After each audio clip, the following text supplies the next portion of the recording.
Some storms bring more than rain. They bring reckoning. In the fading light of a Wisconsin autumn, the clouds gather over fields that have witnessed 3 generations of sacrifice. A farmer stands alone, watching 40 years of sweat and calluses dissolve into foreclosure notices and broken promises. At 62, he has nothing left to lose. But the downpour that threatens his harvest brings something unexpected. Tires screeching against wet asphalt, a sedan plunging into rising waters, and a woman with secrets worth killing for. They come for her in black SUVs, men with cold eyes and government lies. They don't know that before he worked this land. He hunted men in jungles half a world away. Before he was forgotten, he was feared. 2 strangers from different worlds, brought together by a storm that washes away pretense. She carries evidence that could topple an empire. He carries memories of a time when right and wrong weren't just words in a foreclosure letter. Sometimes salvation wears mud-caked boots. Sometimes justice needs calloused hands to deliver it. The rain fell in angry sheets across the Wisconsin countryside, turning the already softened autumn earth into a treacherous quagmire. Jack Thornton stood at the edge of his cornfield, shoulders hunched against the downpour, watching 40 years of work slowly drowning before his eyes. At 62, the lines on his weathered face had deepened considerably in recent months, each one a testament to another sleepless night spent poring over financial statements that refused to balance. The corn stalks bent in submission to the wind, their golden tassels heavy with moisture. He'd delayed the harvest by 3 days, hoping for better weather, a decision that might now cost him dearly.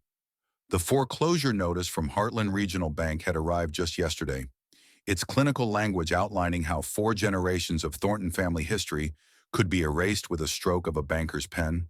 "God damn corporate vultures," he muttered, tasting the bitterness of the words as they left his mouth.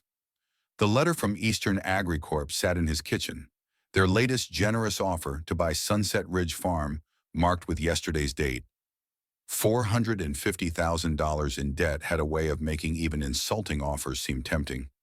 3 generations of Thorntons had worked this land, and now he might be the one to lose it all.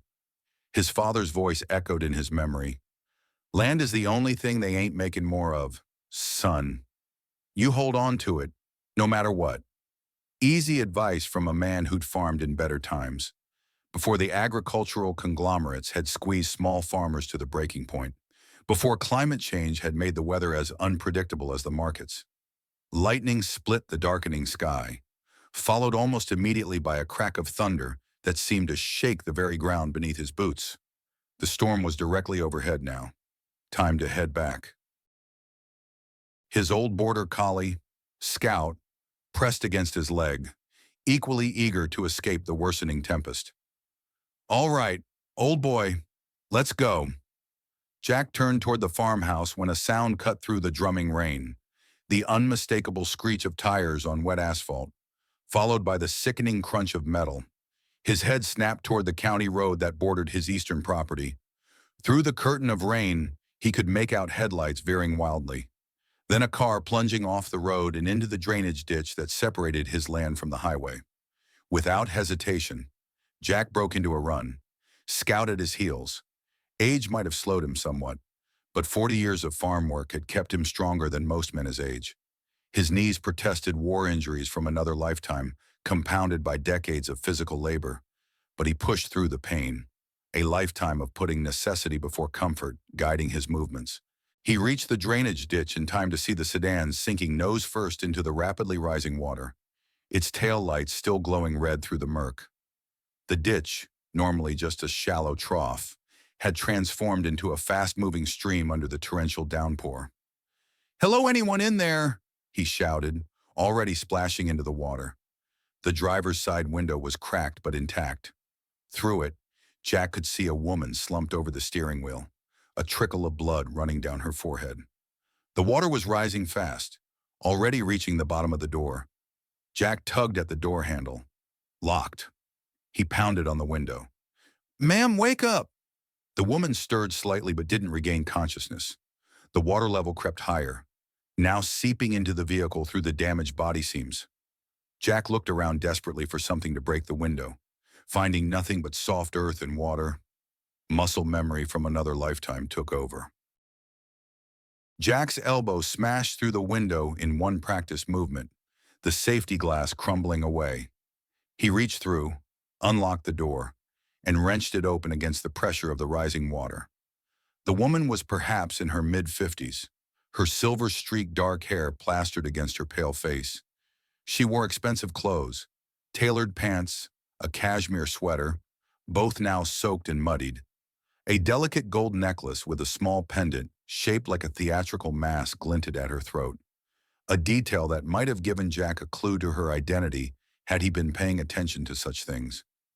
Jack unfastened her seatbelt and carefully pulled her from the vehicle, noting with professional detachment that she was lighter than expected, almost fragile in his arms.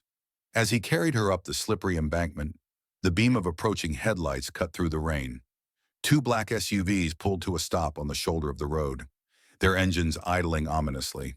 Something about their deliberate positioning sent a warning signal to instincts Jack hadn't needed in decades. He paused, the unconscious woman cradled against his chest, and watched as four men emerged from the vehicles. They wore dark raincoats over what looked like tactical gear, moving with the coordinated precision that Jack recognized all too well. Not good Samaritans coming to help. Then, "Sir," one of them called out, his voice carrying an artificial politeness that did nothing to mask the command underneath. "We'll take it from here. That woman is wanted for questioning." Jack adjusted his stance slightly, balancing the woman's weight while freeing up his right side. "You fellas with the sheriff's department," he called back, already knowing the answer. The leader's hesitation was brief but telling. "Federal agents, hand her over now. No badges displayed, no proper identification offered."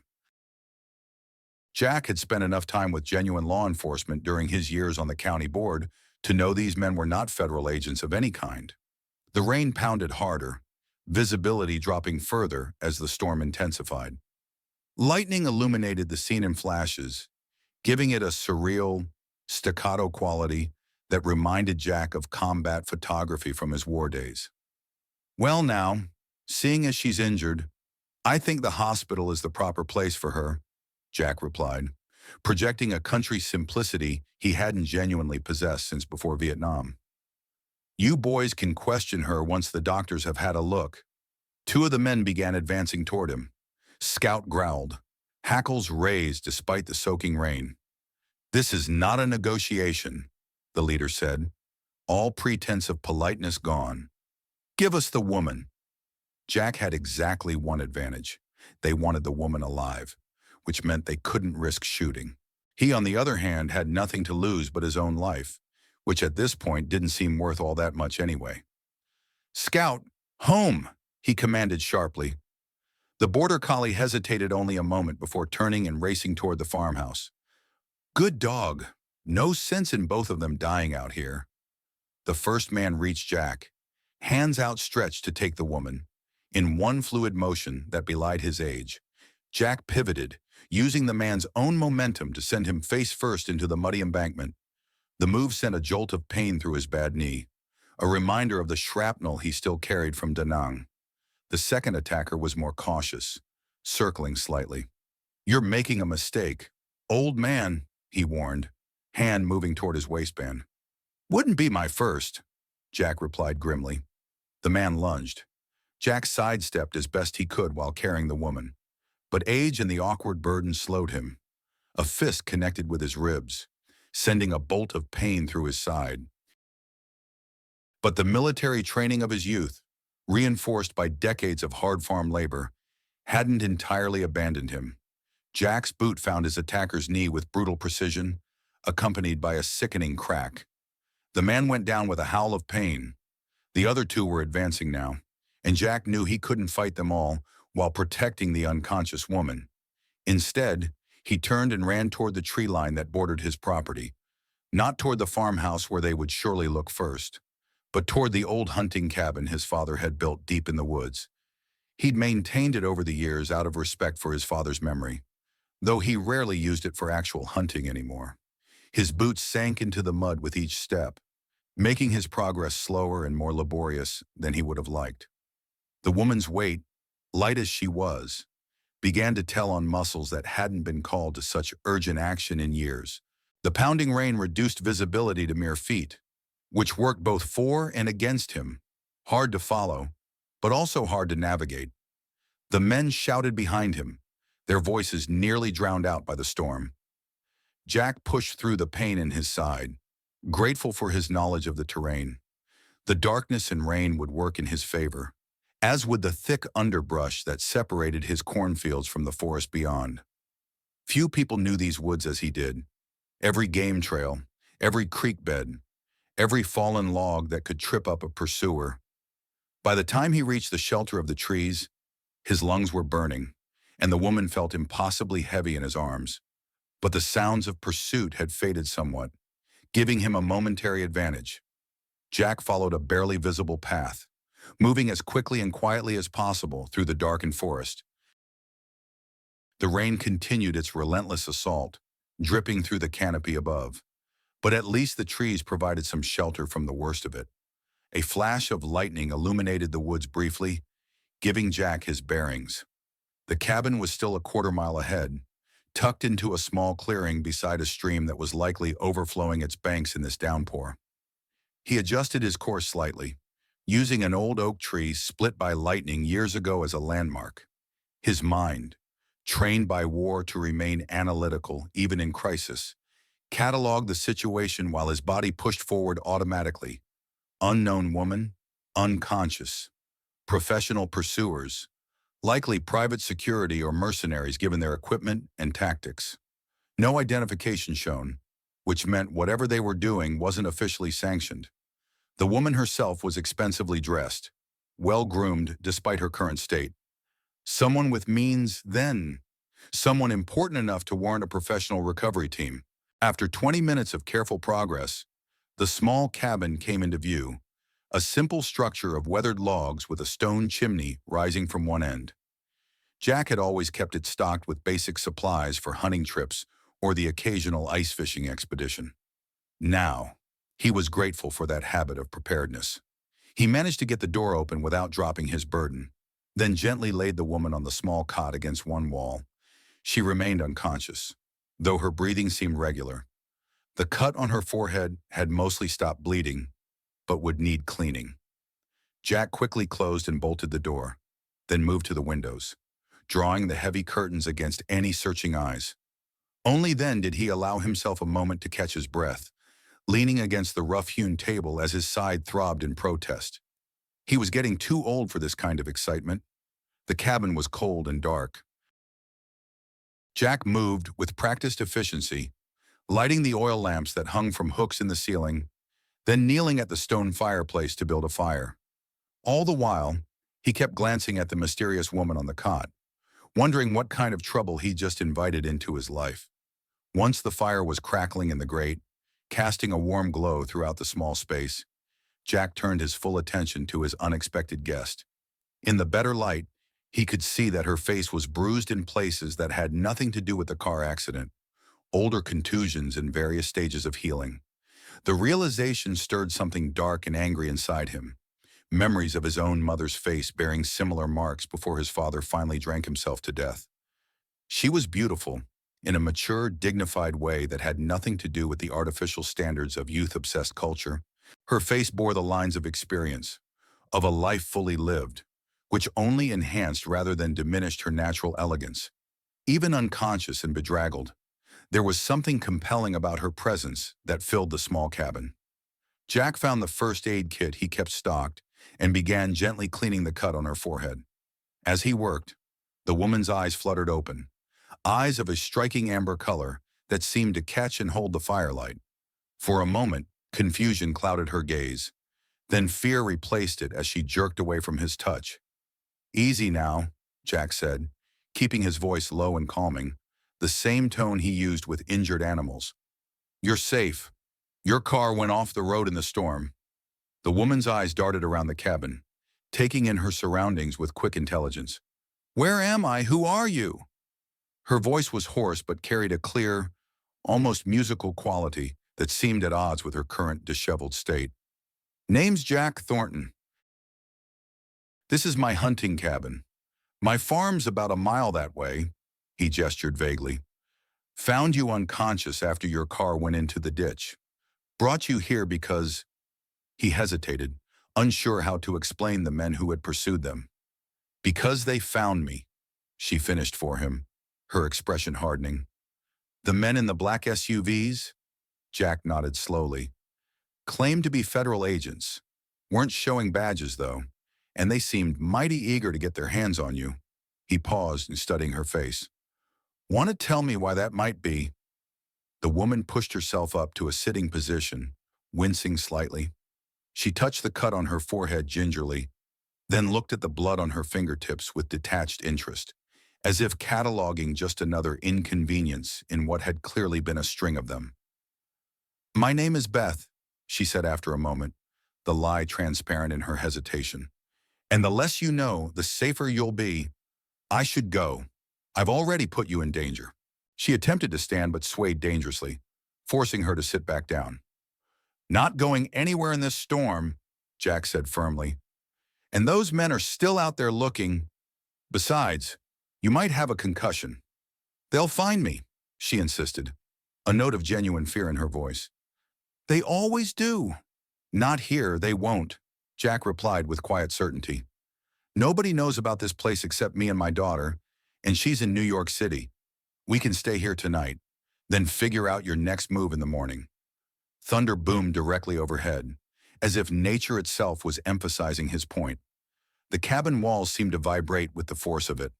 The woman, Beth, regarded him with wary calculation, clearly weighing her limited options. Finally, she nodded, a small gesture of surrender to circumstance. Please, she said, her voice dropping to barely above a whisper.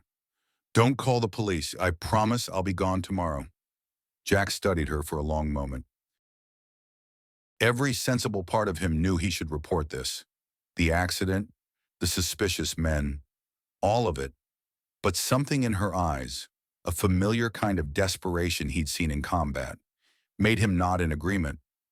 All right, no police tonight, but I think you owe me some kind of explanation. She looked down at her hands, elegant fingers twisting together in a gesture of anxiety that seemed at odds with her otherwise composed demeanor. I made a terrible mistake, she said softly. I trusted the wrong person. I'm running from my ex-husband, she said after a moment, offering a partial truth that Jack suspected wasn't the whole story. He's connected, powerful. The police can't help me. As if to punctuate her statement, thunder cracked overhead, and the rain intensified, drumming against the cabin roof with renewed fury. Jack moved to add another log to the fire, giving her a moment of privacy to collect herself. You should rest, he said finally. There's food in the cupboard. Water from the pump out back is clean enough to drink. Bathroom's just an outhouse. I'm afraid, but it's sturdy. We'll figure things out in the morning. She looked at him with a mixture of wariness and something like wonder. I don't understand. Most people would have handed me over or called the authorities immediately. Why are you helping me? She asked, genuine confusion in her voice. You don't know me. I could be dangerous. Jack almost smiled at that. Despite the obvious intelligence in her eyes, this woman with her delicate build and refined manner was about as threatening as Scout in his current arthritic state. Let's just say I've seen enough in my lifetime to know when someone needs help. Not questions, he replied. Then, more pragmatically, there's a change of clothes in that trunk. My daughter's, from when she used to come hunting with me. They might be a bit small, but they're dry.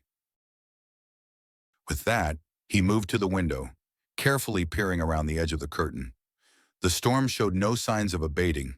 The forest around them transformed into a dripping, black void punctuated by occasional flashes of lightning. Good. The weather would keep those men from mounting an effective search, at least for tonight. When he turned back, Beth was examining the clothes from the trunk, a flannel shirt, jeans, and a heavy cable-knit sweater.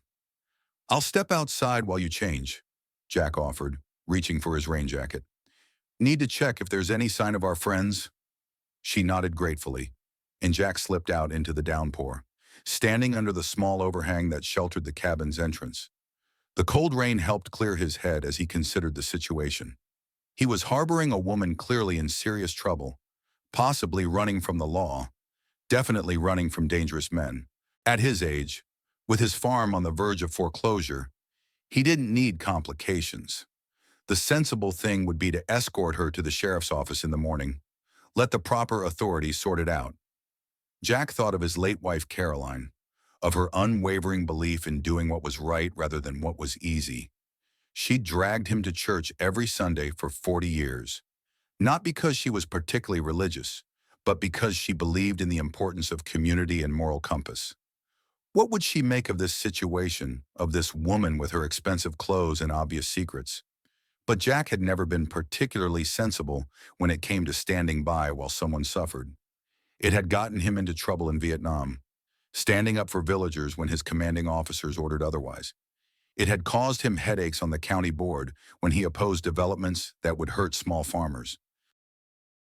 And it had created tension with Rachel, his daughter, who couldn't understand why he wouldn't just sell the failing farm and move somewhere more comfortable. Stubborn as a mule, Caroline had always said, though usually with an affectionate smile that took the sting out of the words. Jack supposed she'd been right about that. At least. A soft knock on the door indicated that Beth had finished changing. Jack stepped back inside, shaking water from his jacket.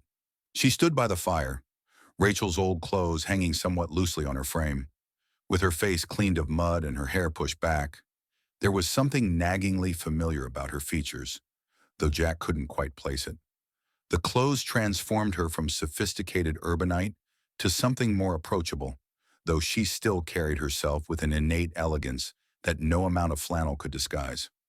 "Thank you for the clothes," she said, gesturing to the mud-soaked garments she'd folded neatly on a chair. "And for everything else." Jack nodded, moving to the small kitchenette area to put on a pot of coffee. "Those men," he said without preamble, "they've been looking for you specifically, haven't they?" This wasn't random. Her shoulders tensed, but she nodded. "Yes. Your ex-husband sent them. In a manner of speaking," she replied carefully. "He has resources." Jack had known men with resources in his time, the kind of men who believed money could buy anything, including people. "Must be quite a fellow," he said neutrally, measuring coffee grounds into the percolator.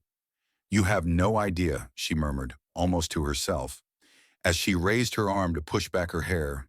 The sleeve of the flannel shirt slid down, revealing a pattern of bruises on her forearm, fingerprints pressed into the skin, the kind that came from being grabbed with excessive force.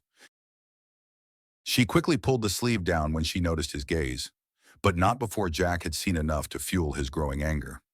"Those from the car accident?" he asked, already knowing the answer. She didn't bother lying. "No."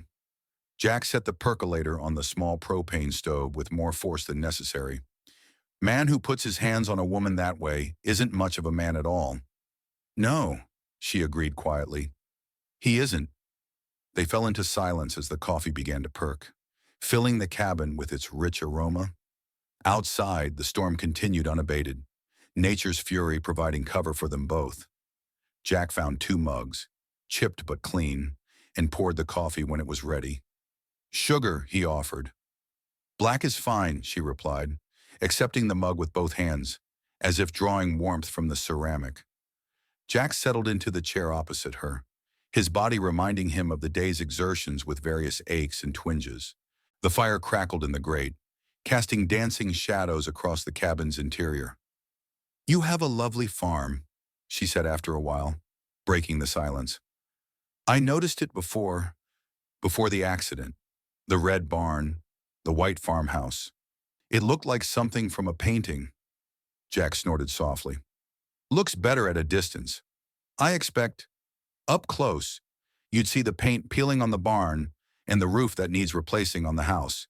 Still," she insisted, "there's something special about it, a feeling of permanence." "Been in my family for 3 generations," Jack said, a note of pride creeping into his voice despite his best efforts. My grandfather bought it after World War II with his service pay. My father expanded it in the 70s. Now it's mine. He didn't add for now, though the thought hung in the air, unspoken. You live there alone? She asked carefully. Just me and Scout, my border collie, Jack replied. My wife, Caroline, passed 5 years ago. Cancer. My daughter, Rachel. She's in New York, works for some big marketing firm, comes home for Christmas, usually. I'm sorry about your wife, she said, genuine sympathy in her voice. Jack nodded his acknowledgement. What about you? Any family besides the ex? A shadow crossed her face. No children. Thankfully, he would have used them against me. My parents are gone. I have a sister in California, but we're not close. Alone then, Jack observed. Very, she agreed, a wry smile touching her lips briefly. They fell silent again, two strangers sharing a moment of unexpected connection in the midst of chaos. Jack found himself studying her surreptitiously, the graceful way she held herself, the thoughtful intelligence in her eyes, the hint of strength beneath the fear. Despite her current circumstances, this was a woman accustomed to commanding attention, to being listened to. What did you do before? Jack gestured vaguely, letting the question hang in the air. Beth hesitated, clearly calculating how much to reveal. I was in the arts, she said finally. Theater, primarily. It explained the poise, the careful diction. Jack nodded, not pressing for details she was clearly reluctant to provide. And you, she asked, always a farmer? No, Jack replied, surprising himself with his willingness to share. Spent 3 years in Vietnam first, Marine Corps, came home with a Purple Heart and enough nightmares to last a lifetime. Her expression softened with understanding. That explains a few things. Like what? Like how you handled those men back there, and why you didn't hesitate to help a stranger in trouble. Jack shrugged, uncomfortable with the implied praise. Did what anyone would do. No, she said with quiet certainty. Not anyone. Most people would have driven past or called the police. They wouldn't have fought off armed men or carried an unconscious woman through the woods in a storm. Military training, Jack said dismissively, becomes instinct after a while. It's more than training, she insisted. It's character. Jack felt unaccountably touched by her assessment, simple as it was. Coming from this elegant stranger, with her careful words and watchful eyes, it felt like a compliment worth receiving. You should get some rest, he said eventually, noticing the exhaustion evident in the slump of her shoulders. Take the cot. I'll keep watch for a while. She looked like she wanted to protest but was too tired to make the effort. Wake me if you hear anything, she insisted. I will, Jack promised, though he had already decided to let her sleep unless there was immediate danger. He watched as she settled onto the cot, pulling the worn quilt up around her shoulders. Within minutes, her breathing had deepened into the rhythm of sleep, the lines of worry temporarily smoothed from her face. Jack added another log to the fire, then moved to the window, carefully peering out at the storm-lashed forest. He had no illusions about the danger they might be in. Men like the ones he'd encountered didn't give up easily, especially when they were being paid to do a job. Come morning, they would need to move, but for now, the storm was their ally. As he settled back into his chair, wincing at the bruise forming on his ribs, Jack wondered just what he had gotten himself into. At his age, with his responsibilities, the last thing he needed was to be harboring a woman running from powerful, dangerous men. And yet, looking at her sleeping form, he couldn't bring himself to regret his decision. Some instinct, honed by years of watching for subtle changes in weather, in crops, in animals, told him there was more to her story than she was sharing. The bruises suggested an abusive relationship? Certainly, but the resources being deployed to find her spoke of something bigger. Those men weren't just hired muscle sent to bring back a wayward wife. They were professionals, almost paramilitary in their approach. Jack sipped his cooling coffee, gazing into the fire as the rain drummed a steady rhythm on the cabin roof. Whatever trouble Beth was in, he was now involved, for better or worse, and Jack Thornton had never been one to start something he wasn't willing to finish. The storm eventually lulled him into a light doze, years of military training allowing him to rest while remaining partially alert. It was a skill that had served him well in Vietnam and later during long nights of calving season, or when machinery needed round-the-clock monitoring during harvest. He woke fully at first light, his body protesting the night spent in the hard wooden chair. The rain had finally stopped, though water still dripped steadily from the trees surrounding the cabin. Jack stood carefully, stretching to ease the stiffness in his back and shoulders. Beth was still asleep, curled beneath the quilt, her face peaceful in repose. In the gentle morning light filtering through the curtains, the resemblance finally clicked into place.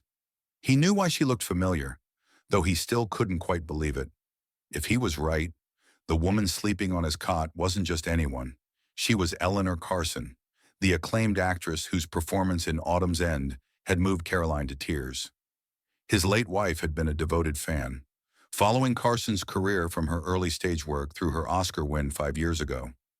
Jack himself wasn't much for movies, but he'd accompanied Caroline to see several of Carson's films over the years, if only to share in his wife's enthusiasm. Carson had been nominated for another Academy Award just last year, he recalled, for a film about a Supreme Court justice. Caroline would have loved it, had she lived to see it. She'd always appreciated films that showcased women of substance and intelligence, not just youth and beauty, but what would a Hollywood star be doing in rural Wisconsin, running from mysterious men and claiming to be fleeing an abusive ex-husband? The tabloids Caroline occasionally indulged in had often featured stories about Carson's marriage to producer William Hayes, presenting them as Hollywood royalty. Jack had never paid much attention to such gossip, but he didn't recall any public scandals or divorce announcements. Then again, the lives of the famous were often carefully curated for public consumption, the messy realities hidden behind publicists' statements and carefully staged photo opportunities. Jack moved quietly to the kitchenette, intent on making coffee before his guest awoke.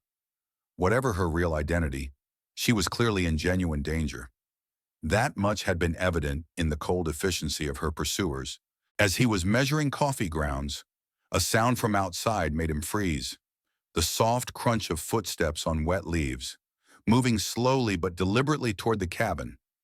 Jack set down the coffee canister and moved silently to the window, carefully peering around the edge of the curtain. A man in a dark jacket was making his way through the trees, a handheld radio visible at his belt. He moved with the deliberate caution of a professional, scanning his surroundings methodically as he advanced. One of the men from the previous night? No doubt. Jack's mind raced, calculating options. The cabin had only one door, but there was a small window in the back that could serve as an emergency exit if necessary. The man outside was alone, at least from what Jack could see, which suggested they had split up to search the area. Silently, Jack moved to the cot and gently shook Beth awake, pressing a finger to his lips in warning when her eyes opened. She understood immediately, rising without a sound, her expression tense but composed. "One of them?" Jack whispered, barely audible. "Outside. Get ready to move if needed." She nodded, quickly pulling on the boots he'd provided and tying her hair back. Jack was impressed by her calm efficiency.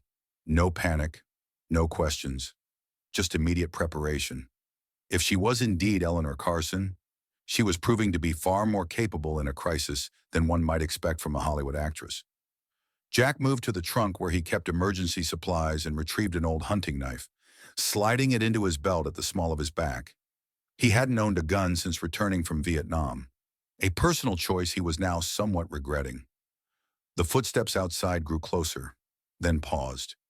Jack motioned for Beth to move away from the windows, positioning her behind him as he took up a stance near the door, ready to act if their visitor decided to enter.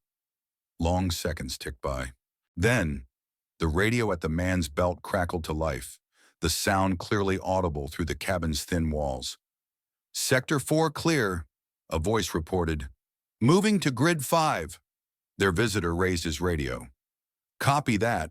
Nothing at the farmhouse or barn. Continuing sweep of the wooded area. His voice was the same clinical, professional tone Jack remembered from the previous night. The footsteps resumed, but to Jack's relief, they began moving away from the cabin, continuing deeper into the forest.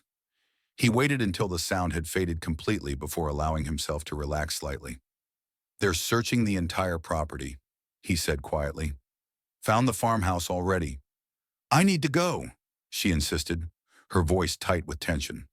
"Now, while they're spread out searching," Jack shook his head. "That's exactly what they're hoping for. Better to wait until they've cleared this area and moved on." She paced the small confines of the cabin like a caged animal. "I can't stay here. I'm putting you in danger. These men, they won't hesitate to hurt you if they think you're helping me."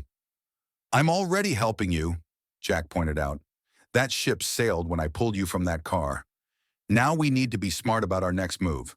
She stopped pacing, fixing him with a direct gaze. "You don't understand what's at stake here." "Then enlighten me," Jack challenged, "starting with who you really are." "Ms. Carson?" Her eyes widened in surprise, then narrowed with calculation. "How long have you known?" "Just figured it out this morning," Jack admitted. "My late wife was a fan of yours. Saw most of your films." Eleanor Carson, for it was indeed her, sighed, shoulders slumping slightly. "I suppose I should have expected to be recognized eventually. What I can't figure," Jack continued, "is why Eleanor Carson is running from armed men through rural Wisconsin, claiming to be fleeing an abusive ex-husband. Last I heard, you were still married to that producer fellow." William Hayes," she supplied, her voice taking on a harder edge. "And yes, technically we're still married, though divorce papers have been filed." She hesitated, then seemed to make a decision.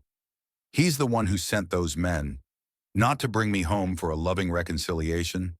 I assure you." Jack's expression darkened. "The bruises," Eleanor nodded, unconsciously rubbing her forearm where the fingerprint bruises were hidden by the flannel sleeve. "That's part of it. William has always been controlling, demanding, but when I finally stood up to him, threatened to leave publicly." She trailed off, her gaze distant with painful memories. "He got physical," Jack finished for her. "Yes, though always careful never to mark me where it would show for cameras." The bitter pragmatism in her tone spoke volumes about the calculated nature of the abuse. Jack's estimation of William Hayes, already low, plummeted further. "And the police," Eleanor gave a humorless laugh.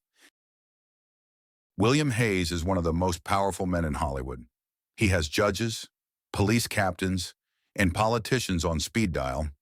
He makes seven-figure donations to the Police Benevolent Fund every year. Who do you think they would believe?" It was a cynical assessment, but one Jack couldn't entirely dismiss. Money and power had a way of warping justice, even in the supposed land of the free. "So you ran," he observed. "I had to," she confirmed. "But there's more to it than just the abuse. I have something William wants very badly. Something that could destroy him if it became public." Jack raised an eyebrow, waiting for her to continue. Eleanor seemed to debate with herself, then reached into the pocket of the jeans she wore and withdrew a small object. A thumb drive, unremarkable except for what it apparently contained. "Evidence," she said simply. "Not just of what he did to me, but what he's done to dozens of young actresses over the years. Financial records of payoffs and NDAs, security footage from his office and home, testimony from victims who've been too afraid to come forward." Jack's eyes widened slightly as he grasped the implications. "You're saying he's a predator," she finished firmly. "One who's used his power and influence to silence victims for decades. I started gathering evidence when I realized what was happening, but I needed enough to make sure he couldn't just buy his way out of it. When he discovered what I was doing," she gestured to her bruised arm, "that was the final straw." The pieces fell into place for Jack, the desperation of her flight, the resources being deployed to find her, the danger she was in. This wasn't just about an abusive husband trying to control his wife. It was about a powerful man trying to prevent his crimes from being exposed. "Those men outside," Jack said, "they're not just looking for you. They're looking for that." He nodded toward the thumb drive. "Yes," Eleanor confirmed. "I was on my way to meet with federal prosecutors. Real ones. Not the kind those men were pretending to be. I have a contact in the U.S. Attorney's Office who's willing to take the case despite Williams' connections. But Williams' people have been tracking me since I left Los Angeles. I've been staying one step ahead, changing vehicles, using cash only, until yesterday." Jack processed this information, his military training automatically analyzing threat levels and contingencies. "How did they find you?" he asked, a critical piece of the puzzle still missing. Eleanor's expression clouded with frustration. "I'm not sure. I've been so careful. The car was paid for in cash, registered under a false name. I've avoided cameras, kept my head down. The only thing I can think of is—" She trailed off, a realization dawning. "My medication. I had it filled at a pharmacy in Springfield 2 days ago. I used my insurance card without thinking." "What medication?" Jack asked, his tone not judgmental but practical, assessing potential vulnerabilities. Eleanor hesitated only briefly. "I've had anxiety issues since things with William escalated. My doctor prescribed something to help me sleep." Jack nodded grimly. It was the kind of small human error that often proved fatal in combat situations. One moment of automatic behavior, and the carefully constructed cover was blown. "Makes sense," he said. "Most folks don't think about medical records being accessible to those with resources, especially when you're already stressed and not sleeping well." She looked surprised by his understanding, perhaps expecting judgment or criticism for the slip. "I should have known better," she said, angry at herself. "I've been so careful about everything else." "No point beating yourself up about it now," Jack said practically. "What's done is done. The question is, what's the plan now? These men aren't going to give up easily." Eleanor straightened, determination replacing fear in her expression. "I still need to get to Madison. My contact is waiting there. Once the evidence is in official hands, William loses his advantage. He can't silence the entire Justice Department. Madison's about 3 hours from here," Jack calculated, "but we can't take the main roads. They'll be watching." Eleanor caught his use of "we," but didn't comment on it directly. "I can find another way. Perhaps a bus from the next town over." "They'll be watching the bus stations," Jack countered, "and the rental car agencies, and the airports. Men like that, they're thorough." "Then what do you suggest?" There was a challenge in her voice, but also a willingness to listen that Jack appreciated. "I need to go into town," he said after a moment's consideration.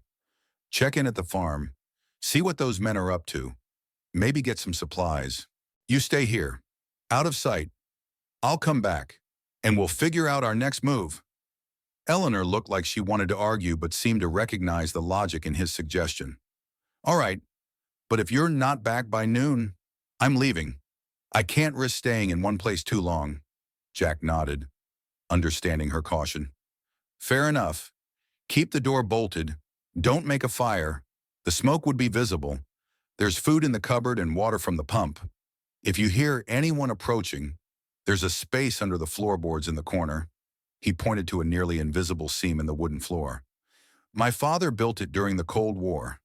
Paranoid old man thought the Russians might come looking for him someday." A ghost of a smile touched Eleanor's lips. Seems his paranoia might save his daughter-in-law. The light just surprised Jack, revealing a resilience he admired.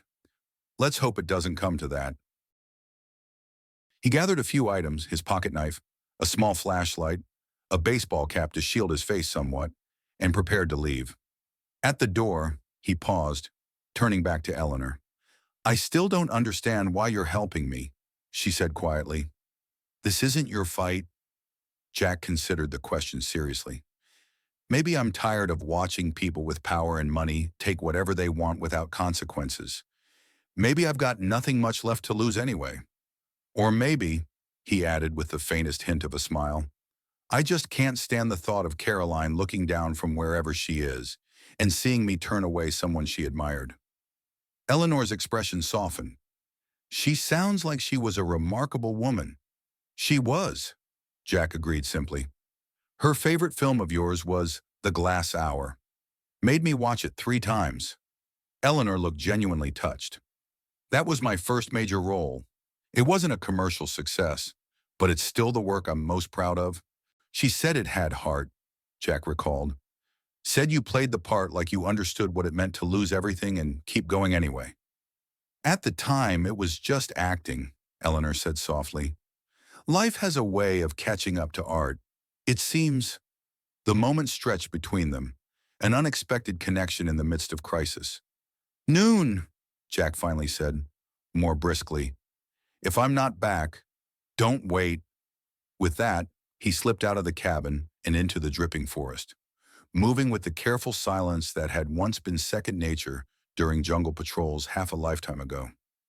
The storm had passed, leaving behind a world washed clean, the morning sun beginning to break through in dappled patches between the trees. Jack took a circuitous route, avoiding the most direct path back to the farmhouse in case Hayes's men were still searching the woods. His mind worked through the implications of what Eleanor had told him, anger building slowly as he considered the abuse she and others had suffered at William Hayes's hands. Jack had never been much for celebrity news or Hollywood gossip, but even he knew Hayes was one of the industry's most powerful figures, a producer and studio executive whose films regularly won awards and generated hundreds of millions in revenue. The kind of man accustomed to getting his way, to being untouchable. As he neared the edge of the woods, Jack slowed his pace, scanning the open ground between the tree line and his farmhouse. The red barn stood as it always had, solid and dependable against the clearing sky. The white farmhouse, its paint indeed peeling in places, looked peaceful enough. His ancient pickup truck was parked where he'd left it yesterday, and there was no sign of the black SUVs from the previous night. But something felt wrong. Scout wasn't in the yard where he should be, greeting the morning with his usual inspection of the property. The farmhouse door stood slightly ajar, though Jack was certain he'd closed it before heading out to check the fields yesterday. He remained at the edge of the trees, watching and waiting. Years of farming had taught him patience. Sometimes the most important thing was to observe before acting. After 10 minutes of careful surveillance, he spotted movement. A man in dark clothing moving past one of the farmhouse windows.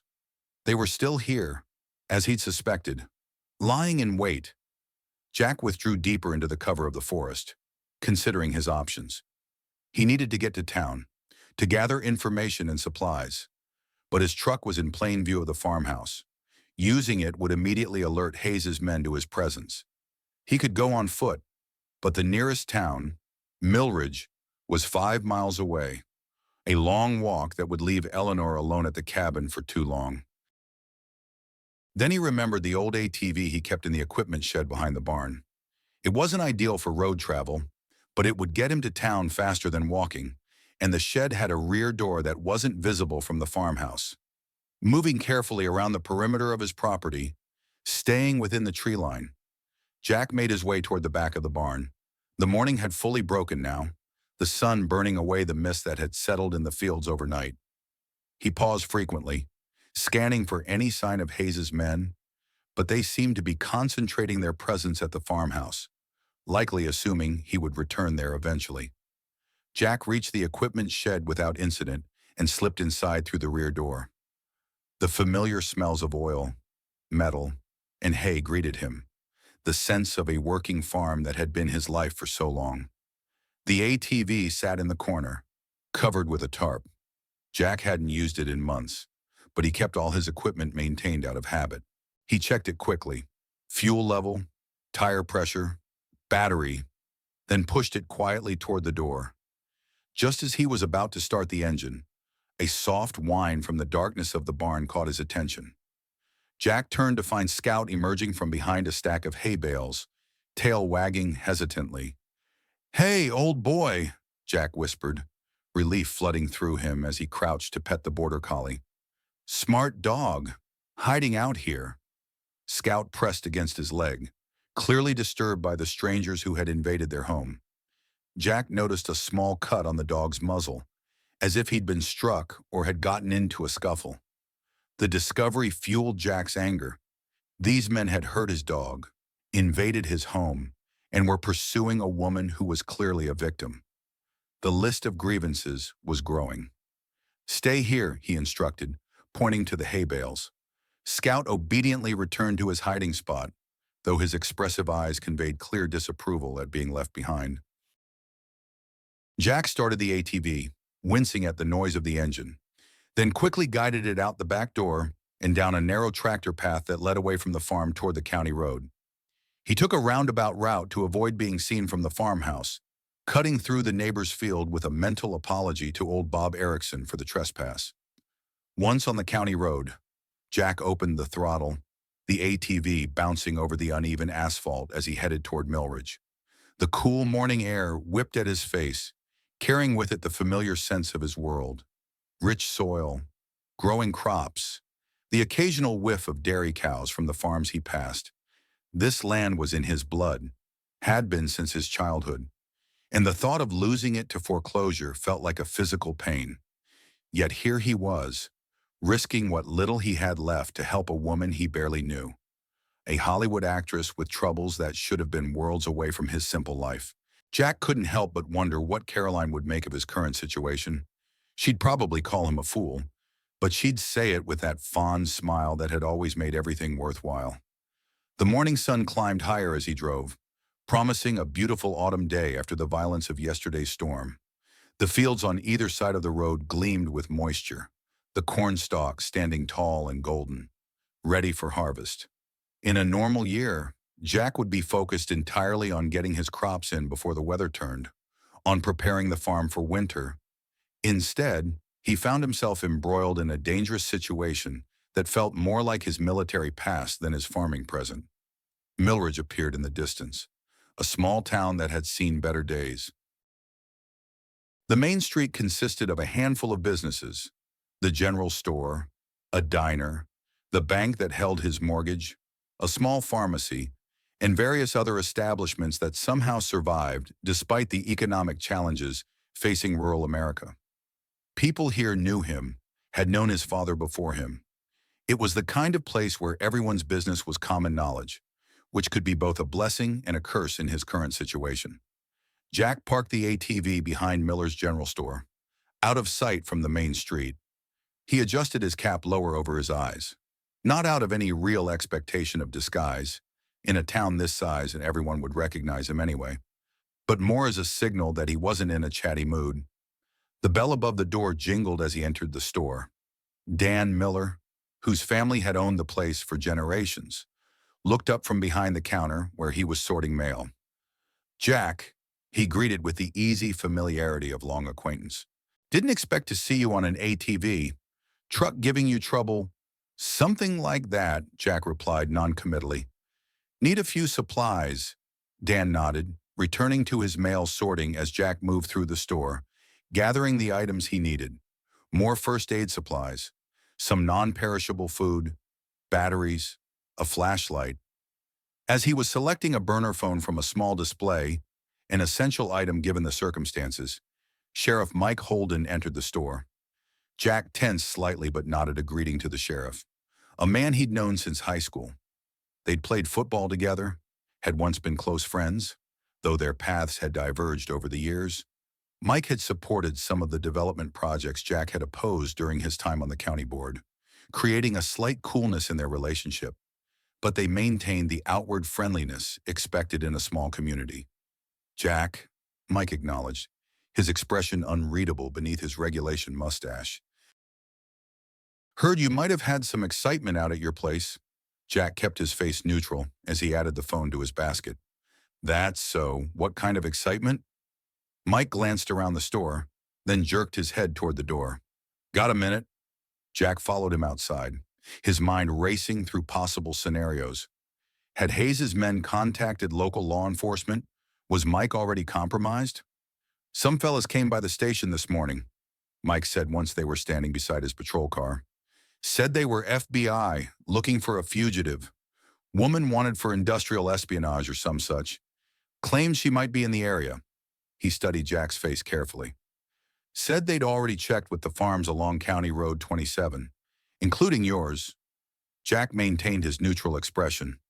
Lot of excitement for Milridge. Thing is, Mike continued, lowering his voice, these boys didn't quite feel right to me. Had the talk, had some kind of badges, but he shrugged. Been sheriff here for 18 years. Met my share of federal agents. These ones felt off. Jack felt a surge of hope at this unexpected development. Perhaps his old friend wasn't as easily fooled as Hayes's men had expected. They mentioned why they thought this fugitive might be around here, he asked casually. Mike nodded. Said she was tracked to this area before they lost her, driving a silver sedan. He paused meaningfully. Like the one that went off the road near your east field during the storm last night. So they knew about the accident. Jack weighed his options carefully. Mike might be genuinely suspicious of Hayes's men, or this could be an attempt to draw Jack out. Road gets treacherous in that kind of rain, Jack commented. Wouldn't be the first accident on that stretch. No, Mike agreed. It wouldn't. He studied Jack for a long moment. These fellas asked specifically about you. Jack. Wanted to know if you'd been into town, who your friends are, that sort of thing. Said it was routine, but he trailed off significantly.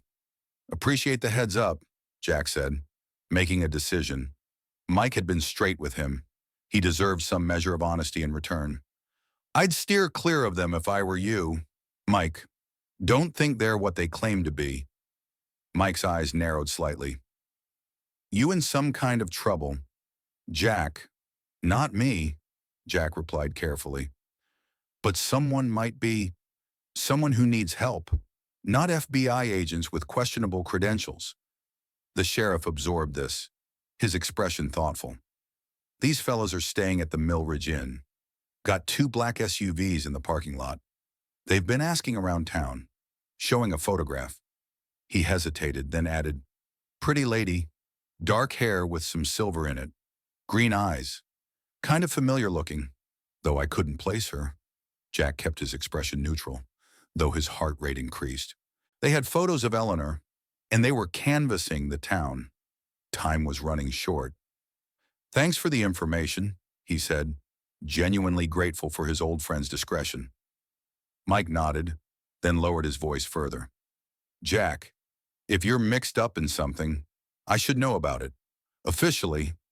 Better you don't, Jack replied honestly. For now, anyway. But I promise you, Mike, I'm on the right side of this one. The sheriff studied him for a long moment, then sighed. Always were a stubborn son of a bitch. He glanced around to ensure they weren't being overheard. Those fellas asked about that old hunting cabin of yours. I told them I didn't know of any cabin on your property. The implication was clear. Mike was giving him a warning and, in his own way, offering help. Jack felt a surge of gratitude for small-town loyalties that still counted for something. Appreciate that, he said simply. Mike leaned closer, his voice dropping further. Listen, Jack. I've been sheriff here long enough to know when something stinks. These men may have badges, but they're not following any protocol I've ever seen. They've got no warrants, no official documentation beyond some flimsy ID cards. And they're asking a lot of questions about a certain Hollywood actress who's supposedly gone missing. Jack's pulse quickened. Is that so? Yeah. Now, I'm not saying you know anything about Eleanor Carson disappearing from her latest film set, or why she might be in Wisconsin instead of on location in Toronto. But if you did, Mike let the sentence hang meaningfully. I'd be careful, Jack finished for him. Damn right you would. Because men like that, with resources like that, they don't play by the rules. Mike straightened up, resuming his official demeanor. You be careful, Jack, and whatever's going on, try to keep it out of my jurisdiction. Don't put me in a position where I have to choose between our history and my badge. Understood, Jack agreed. With a final nod, Mike returned to his patrol car and drove away, leaving Jack with mixed feelings of relief and increased urgency. He quickly finished his shopping, adding a few additional items that might prove useful given the new information. As he was paying, Dan Miller leaned across the counter. "Those government fellas been asking about you," he said in a low voice, showing a picture of some woman, "seemed mighty interested in your comings and goings." News traveled fast in Millridge, as always. "That right," Jack replied noncommittally. Dan nodded, bagging Jack's purchases. "Told him you keep to yourself mostly, especially since Caroline passed. Didn't mention Rachel was coming to visit. Figured that wasn't their business." Jack froze in the act of counting out cash. "Rachel's coming to visit." Dan looked surprised. "That's what she said when she called yesterday. Asked if we still carried those almond cookies she likes. Said she'd be in town today or tomorrow. Thought you knew?" Jack's mind raced. Rachel hadn't mentioned any plans to visit when they'd spoken last week. She rarely came home these days, claiming her job kept her too busy. And now, with Hayes's men searching for Eleanor and watching his farm, his daughter was walking into potential danger. "Thanks, Dan," he said, collecting his bags. "Appreciate the heads up." Outside, Jack stowed his purchases in the small storage compartment of the ATV, his thoughts churning. He needed to warn Rachel, tell her to postpone her visit, but he couldn't risk using his regular phone. Hayes's men might already be monitoring it. The burner phone would work, but not until he activated it away from town, where he wouldn't be observed. As he was about to start the ATV, a silver luxury car pulled into the parking space nearby, a stark contrast to the practical trucks and sedans that typically populated Millridge. The driver's door opened, and a man in an expensive suit emerged, his posture radiating confident authority. Jack instinctively stepped back, positioning himself partly behind the ATV, his hand moving to the pocket knife in his jacket. Something about the man's bearing set off warning bells. This wasn't just some lost city tourist or traveling salesman. The newcomer was perhaps in his early 60s, with silver hair expertly cut and styled, his suit clearly tailored to his trim frame. He moved with the easy confidence of someone accustomed to being in charge, to having his orders followed without question. His face, while handsome in a conventional way, held a coldness in the eyes that Jack recognized from his military days. The look of someone who viewed others as objects rather than people. The man surveyed the street with the calculated assessment of someone used to evaluating new territory. His gaze briefly passed over Jack without lingering, dismissing him as just another local. That suited Jack fine. Being underestimated had its advantages. The suited man entered the diner across the street, but Jack remained tense. Another player in this dangerous game had just arrived in Millridge, and Jack doubted it was a coincidence. He needed to get back to Eleanor, warn her about the new developments, and somehow contact Rachel before she arrived at a farm currently under surveillance by dangerous men. As he started the ATV, Jack noticed a younger man exit the diner and speak briefly into a cell phone while looking in the direction the silver car had gone. A lookout, possibly. The situation was escalating, with more of Hayes's people arriving in Millridge. They were closing the net, and time was running short. With a sense of growing urgency, Jack headed out of town, taking a different route than the one he'd used to arrive.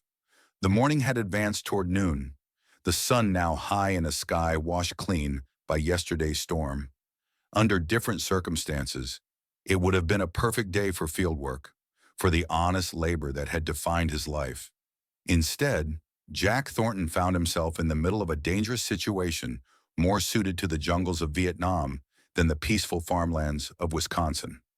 Yet as he guided the ATV along back roads toward his property, he felt a strange sense of purpose he hadn't experienced in years. Not since Caroline's illness had given him a clear enemy to fight, one that had ultimately proven unbeatable. This time, the enemy was human, corruptible, and fallible. And Jack intended to ensure that William Hayes discovered just how problematic one stubborn old farmer could be when he decided to take a stand. The autumn winds sweep across Sunset Ridge Farm, rustling through corn stalks that stand tall once more.